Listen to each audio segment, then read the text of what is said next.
For a company as big as Apple, anything that they do on their iPhones can be controversial.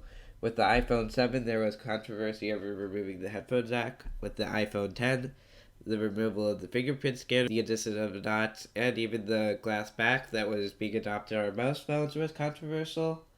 But this year, the iPhone XR is the main focus of Apple's controversy. Some are calling the iPhone XR the best value for money iPhone that you can buy, the best value for money that you could get at $750, while others are saying an iPhone 10 or even the 8 Plus is better than the XR, and that the XS is definitely worth the extra $250.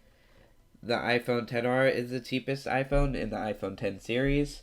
What makes it part of the iPhone 10 series is the unique design that most clones fail to emulate. It has the equal bezel on all the sides as well as the knots. The most controversial feature of the iPhone XR is its display. It has just an 828 by 1792 resolution, while all of its competitors in the same price range have at least 1080p. This gives it a 326 pixels per inch pixel density compared to 401 on the slightly cheaper iPhone 8 Plus or 458 on the other iPhone 10 models. Some people support this, saying that it uses RGB instead of pentile, so the sub-pixel density is actually the same as on the iPhone 10. It also uses LCD instead of OLED, which means that blacks can't get as deep and colors are not as vibrant, although some people prefer an LCD display over OLED since it is more color accurate and can get brighter, although this one does not get as bright as the iPhone XR. The biggest difference that sets apart the iPhone XR from the rest of the iPhone lineup is its lack of 3D touch. It instead uses haptic touch, which is more like a long press. 3D touch itself is a very controversial feature, mostly because Apple never really advertised it. They advertise app shortcuts, although this is only one function of 3D touch. There are many other more useful functions of 3D touch, such as moving the cursor while typing, or peeking in websites without fully entering them. Since Apple never fully advertised it, not all of Apple users got on board using the feature.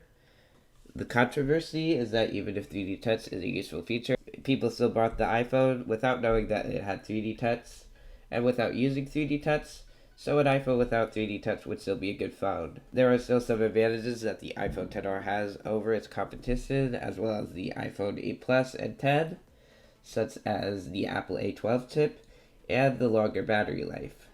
The Apple A12 chip is 25% faster than the Apple A11 chip, and it will also be supported for another year. Although many of the people who do not like the iPhone XR would argue that this is not a significant difference, the Apple A11 is already fast enough.